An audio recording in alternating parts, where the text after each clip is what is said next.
Ben Henderson came back and looking amazing. I mean, he walked through everybody he fought pretty much. I mean, there were odd decisions, but he still was looking resilient. Like, he just didn't care. You couldn't submit the guy, you couldn't knock him out.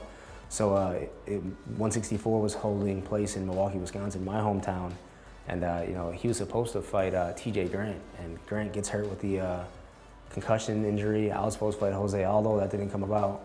And somehow it just worked out for my hometown, me fighting Ben Henderson for the lightweight title.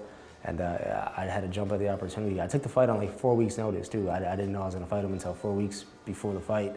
And I just remember like it was cram time, like I had to go. I fought this guy before, it was round number 6. And I kind of just felt like I had the upper hand already.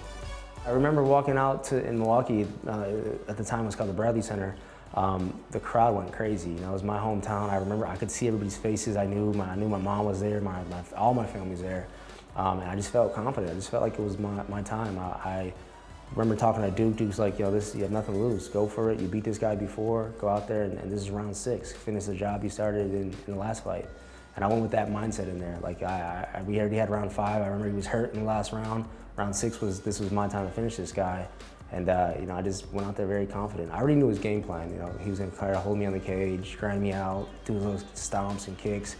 So again, once it was my turn, I had to go, and that's what I did. You know, after he got me on the cage, I think he might have got a takedown in the first round, and it was like very minor takedown. I remember he's kicking my legs and like trying to like just stay active. And then he broke off, and then it was my time. I landed a right body kick 5 times in a row. And again, Henderson's got to be careful here. And again. And then I went for a cartwheel kick again, and he ended up on top, and I transitioned right to an armbar. And I remember it being super deep. I'm like, and he was like impossible to submit, but I'm like, you know what, I'm gonna go for it. I'm gonna just try breaking this dude's arm if I can. Here's the armbar, beautiful job. I had both arms trapped, it was cranking all the way, and he gave me a verbal submission. Tap, tap, tap, tap. That is a tight armbar. We tapped. It is all over. No one knew what was going on. I remember I jumped up, I'm celebrating, and the arena kind of took a second to figure out what was going on because he didn't really tap. And it was just one of the moments, man. I just knew I just accomplished another goal that I set out to do. It was just a really genuine moment, man. Like, I just remember saying something about coming to this arena as a kid, and this is for everybody up in the nosebleeds, because that's where I was sitting at. This is for all y'all up in the nosebleeds. It's for y'all right here. You can do anything to put your mind to. I remember just, it was just a genuine moment of happiness. You know, my mom was there, she's crying. If I see my mom cry, I cry all the time, no matter what.